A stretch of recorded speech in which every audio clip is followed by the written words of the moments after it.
지난주 정말 많이들 추우셨죠? 폭설과 함께 기온이 뚝 떨어졌습니다. 어떻게 이렇게 갑자기 추워지는지 모르겠어요.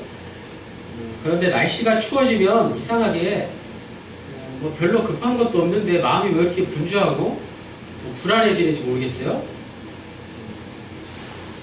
뉴스에서는 내일 당장 인류의 종말이 오는 것처럼 호들갑을 떨죠. 일기예보를 예언하듯이 그렇게 정확한 것 같지는 않은데 그렇게 분위기를 만드는 것 같아요. 또 동파가 될까봐 보일러를 점검해야 되고 수도물이 얼까봐 수도꼭지도 틀어야 되고 또 집마당에 눈도 치워야 되고 주위에 온통 잔소리들이 메아리지. 우리의 마음이 얼마나 불안해지는지 모르겠어요. 그냥 아름다운 그 광경을 좀 구경만 하고 있으면 좋을 텐데 말이지. 눈이 오는 날은 그냥 하루 쉬면서 아이들과 눈사람도 만들고 눈싸움도 하면서 또 눈썰매도 타면 참 좋을 텐데 그런 풍경들이 거의 사라지는 것 같아서 참 아쉽습니다.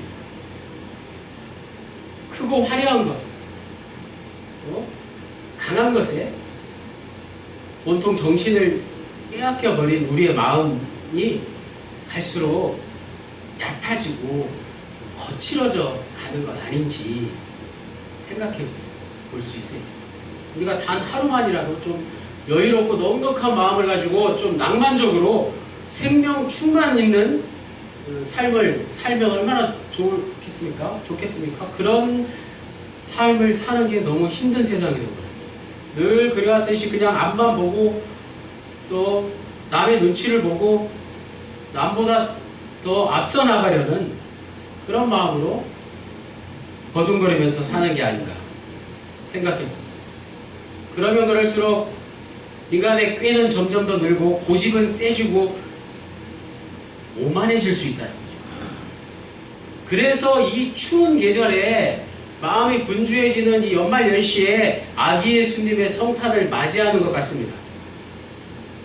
더 이상 교만해지지 말라고 말이에요. 아기 예수님이 어디에서 태어나셨어요?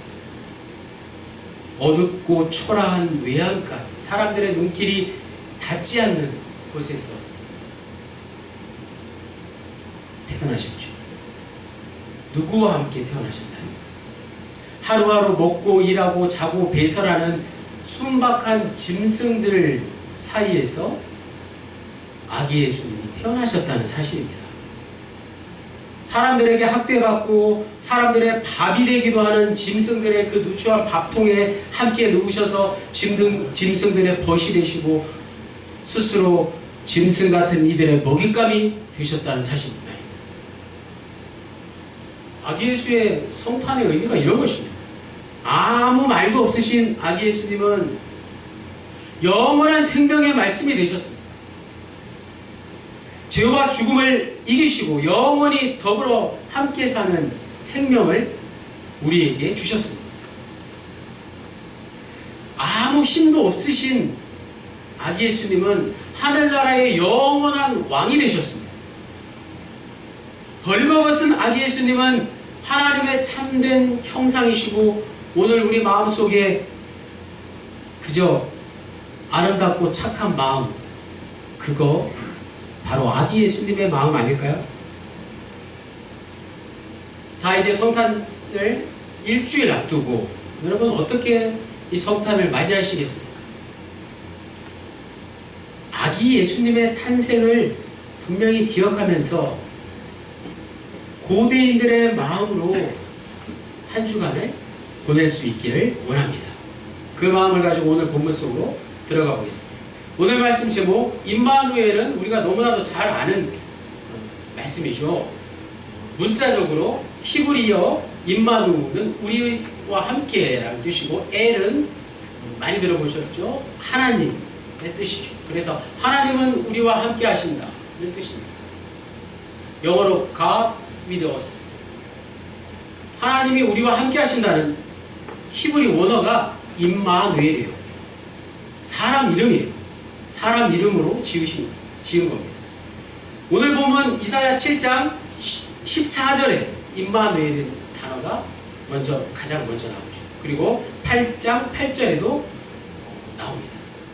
동시에 마태복음 1장 23절에도 임마누엘이 등장합니다. 임마누엘이 가리키는 인물이 누구인지를 오늘 말씀을 통해서 먼저 알아볼 수 있기를 원합니다. 너무 쉽죠? 우리가 잘 알고 있는 아기 예수, 즉 예수 그리스도시죠. 하지만 그렇게 되기까지에는 어떤 과정이 필요했는데 오늘 본문이 그 근거가 되는 말씀입니다. 자, 10절 말씀에 보면 남유대 왕 이름이 나오죠. 아하스 왕이 나옵니다. 아하스는 남유대의 12대 왕으로 아버지 요담과는 달리 옳지 않은 일들을 행했습니다. 즉위하자마자 창문에서 떨어지는 중상을 입고 불길한 징조를 보였습니다. 그래서 우상 숭배를 하기 시작하며 바알 신상을 만들고 베닌놈 골짜기에 향을 피우며 제물을 바치기 시작했습니다. 물론 아하스가 어린 나이에 왕이 되어서 우상을 섬기게 된 이유는 당시 고대 근동의 시대적 배경과 무관하지 않습니다. 아하스 당시에 고대 근동에서 가장 강력한 나라는 바로 아수르였습니다. 아수르 제국이 세력을 떨쳤던 시기입니다. 그래서 그 아래에 있던 아람이나 북이스라엘이나 유대는 힘을 합칠 수밖에 없었던 것이죠. 남유대는 반아수르 동맹을 맺은 아람과 북이스라엘 연합군에 가입하지 않았습니다. 그러자 그 연합군이 남침해서 최악의 위기를 맞이하게 된 것입니다. 아하스 왕이 얼마나 어린 나이에 조마조마했겠습니까? 이때 이사야는 아하스 왕을 찾아가서 연합군의 남침을 두려워하지 말고 또 아수르의 그 힘을, 권력을 무서워하지 말고 오직 여호와 하나님만을 의지하라고 권면했습니다. 남한산성이라는 영화에 보면 병자호란 이후에 비슷한 이야기가 나오죠. 청나라가 쳐들어와서 우리나라 왕이 남한산성에 약 한 달간 피신해 있었는데 청나라에 항복하자는 신하와 또 청나라에 끝까지 맞서 싸우자는 그런 의견이 갈린 것이죠. 아하스는 이사야의 말을 듣지 않고 결국 아수르에게 직접 찾아가서 도움을 청하고 맙니다. 아수르의 속국 비슷하게 되고 만 것이죠. 11절에서 12절 말씀, 너는 내 하나님 여호와께 한 징조를 구하되 깊은 데에서든지 높은 데에서든지 구하라 하시니 아하스가 이르니 나는 구하지 않겠나이다. 나는 여호와를 시험하지 않겠나이다.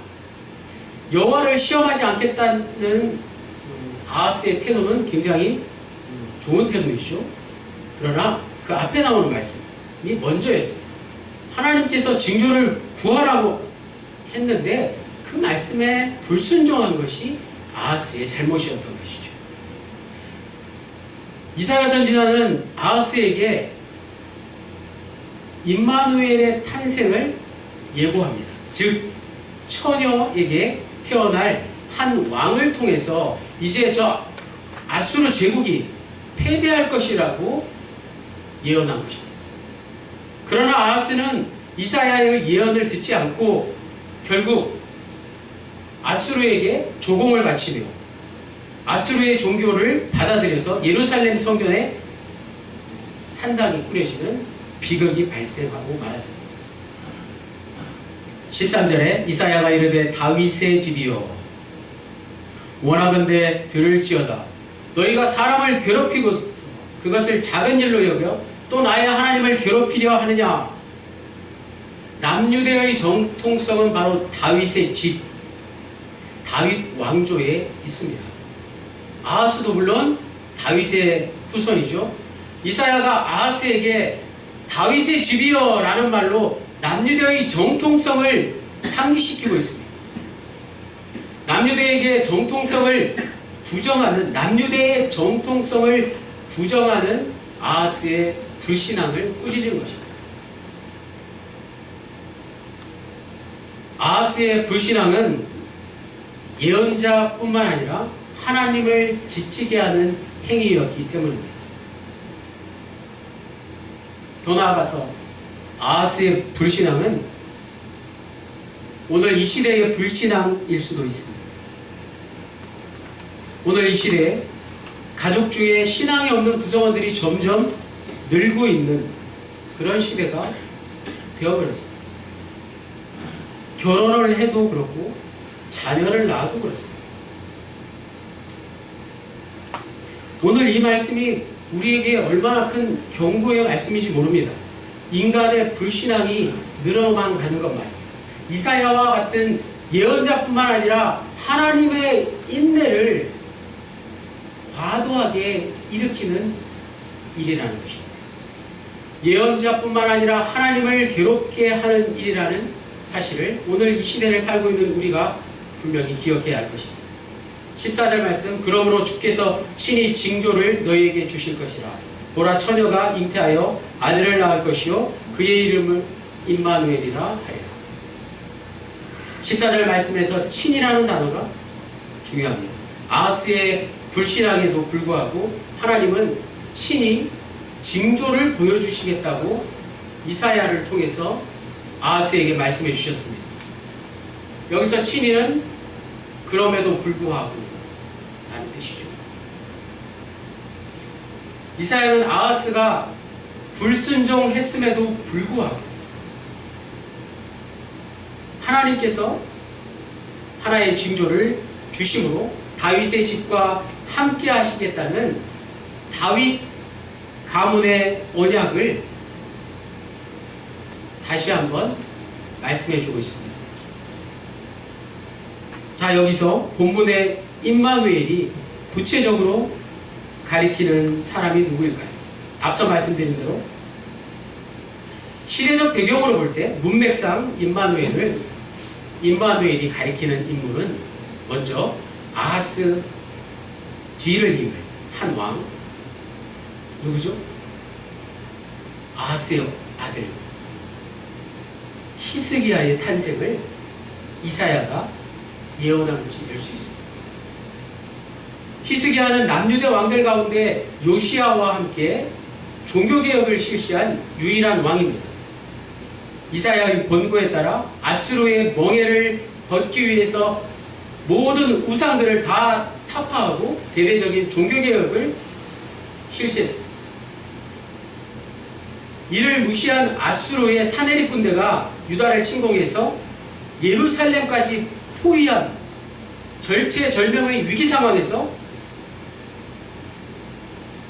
히스기야는 이사야 선지자의 말씀대로 오직 여호와 하나님만을 의지했습니다. 이사야 37장 1절에서 4절에 히스기야의 눈물 어린 간구 끝에 사내립에 18만 5천 명의 군대가, 그 수많은 아수르 군대가 하룻밤에 진멸하게 되는 역사가 일어나게 됩니다. 임마누엘이 가리키는 인물 두 번째는 어떤 성경학자들은 바로 이사야의 둘째 아들이라는 견해도 있습니다. 왜냐하면 이사야 7장 8장에서 아들을 낳고 하나님이 우리와 함께 하신다는 예언자적 이름을 지을 수 있는 사람은 이사야뿐이기 때문에 그 여인이 바로 아하스 왕의 왕비일 가능성은 극히 적고 이사야의 아내였을 것이다 라고 말씀하고 있는 것이죠. 여기서 처녀라고 번역된 히브리어 알마는 원어로 가임 여성을 뜻하는 말입니다. 자, 마지막 15절에서 16절 우리 다 같이 읽겠습니다. 이사야 7장 15절로 16절 다 같이 읽겠습니다. 시작. 그가 악을 버리며 선을 택할 줄 알 때가 되면 엉킨 젖과 꿀을 먹을 것이라. 대저 이 아이가 악을 버리며 선을 택할 줄 알기 전에 내가 미워하는 두 왕의 땅이 황폐하게 되리라. 15절로 16절에 보면 이 아이가 가리키는 인물이 누구인지를 조금 더 알 수 있습니다. 이 아이는, 즉 임마누엘이라는 이 아이는 서너 살이 되기 전에 아람과 북이스라엘 두 왕의 영토가 불길에 휩싸여 황폐케 될 것이라는 의미죠. 임마누엘이 서너 살 되기 전에 아람과 이스라엘 연합군이 멸망하게 될 것이라는 뜻입니다. 따라서 오늘 우리는 임마누엘이 누구인지를 당시 상황에 맞게 먼저 이해한 다음, 그동안 우리가 알고 있는 이사야의 임마누엘 예언을 그리스도 예언으로 연결시켜야 순서가 맞습니다. 유대 역사가 요세푸스는 유대인 전쟁사에서 이 임마누엘을 히스기야라고 연결시켜서 읽었습니다. 그동안 우리는 임마누엘을 종말론적 관점에서만 읽어온 경향이 있습니다.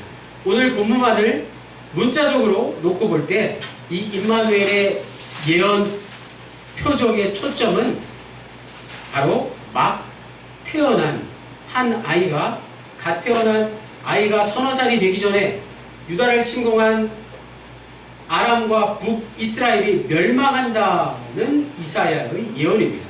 그 아이가 자라서 서너 살이 되기 전에, 즉 선악 분별이 가능한 연령에 이르기 전에 두 침략국이, 연합국이 멸망하게 될 것이다 라는 예언의 말씀이었습니다. 그러나 이사야의 임마누엘 예언은 분명히 이중성을 가지고 있습니다. 구약 전체를 놓고 볼 때 임마누엘 약속은 다윗 언약을 재확증하고 요약한 것이기 때문에 그렇습니다. 다같이 사무엘하 7장 12절에서 16절을 찾아보겠습니다. 473페이지 사무엘하 7장 12절에서 16절입니다. 구약성경 473페이지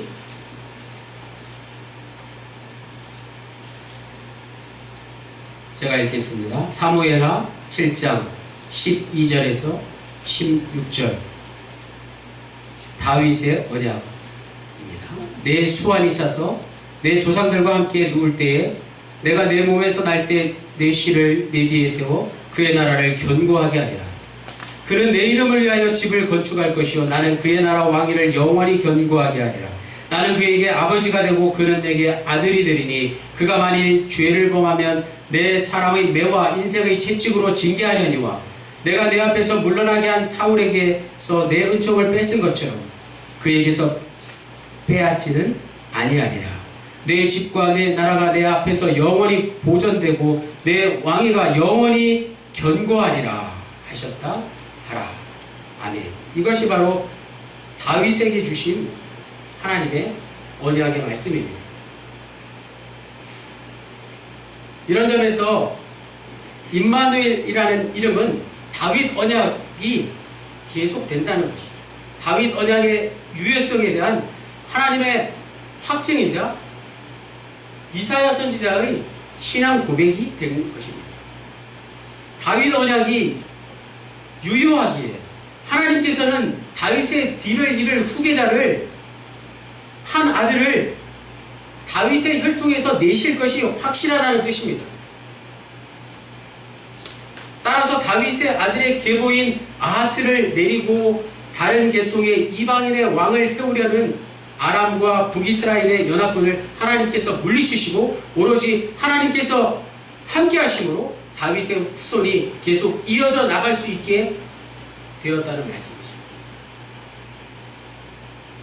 여기서 더 중요한 임마누엘의 의미는 우리가 잘 알고 있는 말씀입니다. 임마누엘 예언이 아하스가 요청해서 주어진 표적이 아니라는 것입니다. 아하스는 이사야의 말을 듣지 않았습니다. 하나님께 불순종했습니다.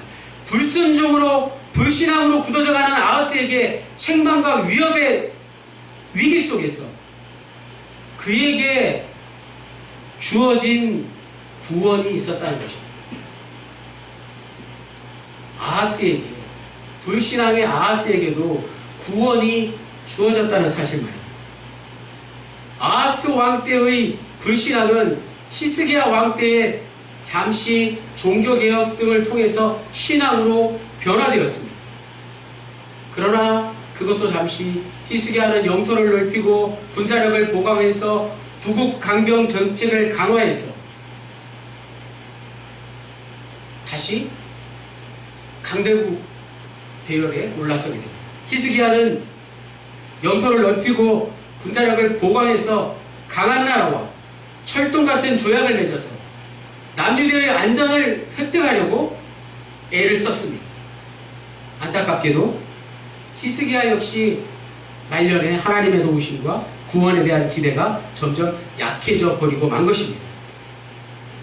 히스기야는 전에 없는 강한 군대를 계속 동원시켜서 감히 아수르 제국과 겨뤄보려는 용기를 얻게 됩니다.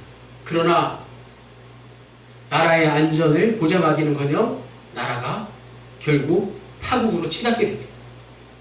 거기에 히스기야의 교만이 또 드러납니다. 결국 히스기야 이후 남유대는 급격히 쇠퇴하여 멸망하게 되고 맙니다. 그 이후에 히스기야 이후에 많은 왕들이 있었지만 다 단명하고 만 것이에요. 실질적인 남유대의 마지막 왕이 바로 히스기야였다고 말할 수 있을 정도입니다.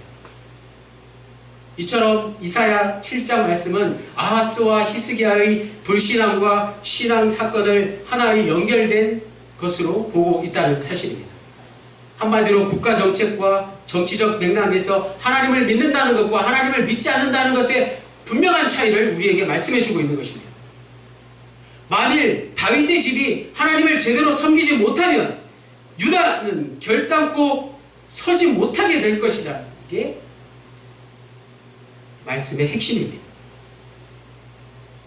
이 말씀은 곧 오늘 우리에게 너와 내 집이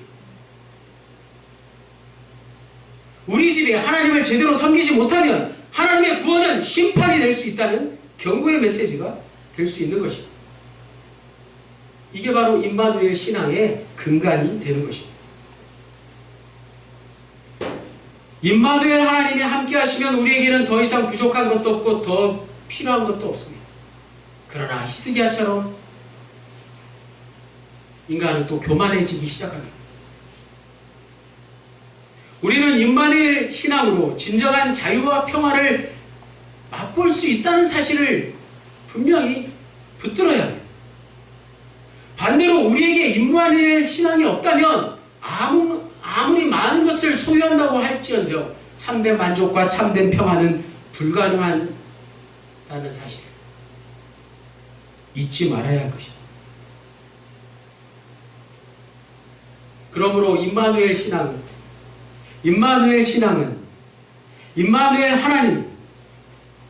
하나님께서 우리 모두와 함께 하신다는 뜻이죠. 임마누엘 하나님이 곧 예수 그리스도시다라는 말씀이 되는 것입니다. 임마누엘의 진정한 의미는 우리의 어리석음과 부족함에도 불구하고 독생자 예수 그리스도로 말미암아 우리와 영원토록 함께 하시고 우리를 도우시는 하나님이시다라는 뜻입니다. 예수 그리스도를 통해서 임마누엘 하나님을 우리가 경험할 수 있는 대림절 마지막 주간이 되어야 할 것입니다. 계회사 때 말씀드린 것처럼 우리의 인생은 정처 없는 나그네 인생입니다. 너나 할 것 없이 모세의 두 아들의 이름처럼 나그네와 같이 정처 없이 떠도는 그런 시대를, 그런 인생을 살고 있습니다. 하지만 또 하나님께서 우리를 도우심으로 우리에게는 분명한 목적지가 있다는 사실입니다. 세상의 나그네와 다른 점은 우리에게는 분명한 목적지가 있다는 사실입니다. 그것이 바로 아마 모세가 깨달은 하나님이 우리와 함께 하신다는 임마누엘 하나님의 의미가 아니는지요. 예수 그리스도를 통해서 우리는 임마누엘 하나님을 온전히 경험할 수 있게 되었습니다. 대림절의 끝자락과 성탄절 그리고 남은 여생들을 이 임마누엘 하나님의 신앙으로 함께 살아가시기를 주님의 이름으로 간절히 축원합니다. 기도드리시겠습니다. 주님, 임마누엘 하나님의 아들이신 예수 그리스도와 예수 그리스도께서 우리와 함께 하심으로 우리는 더 이상 부족한 게 없습니다. 그 무엇으로도 채울 수 없고 그 무엇으로도 대신할 수 없는 임마누엘의 은총을 날마다 누리며 남은 여생 살게 해주십시오.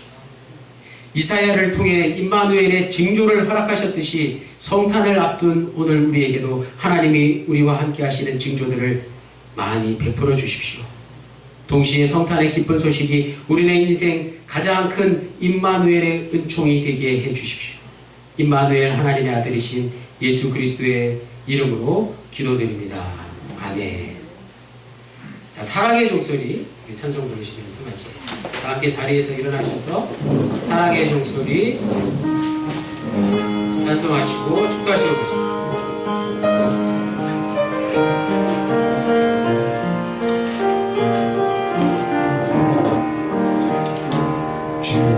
주께 두 손 모아 비나니 그 신은 총 베푸사 밝아오는 이 아침을 많이 비춰주소서. 오 주 우리 모든 허물을 보혈의 피로 씻기려 하나님 사랑 안에서 행복을 갖게 서로를 축복하면서 서로 믿음 안에서 서로 믿음 안에서 서로 소망 가운데 서로 사랑 안에서 손잡고 가는 길. 오 주 사랑의 종소리가 사랑의 종소리가 이 시간 우리 모두 감사하게 하여 주소서.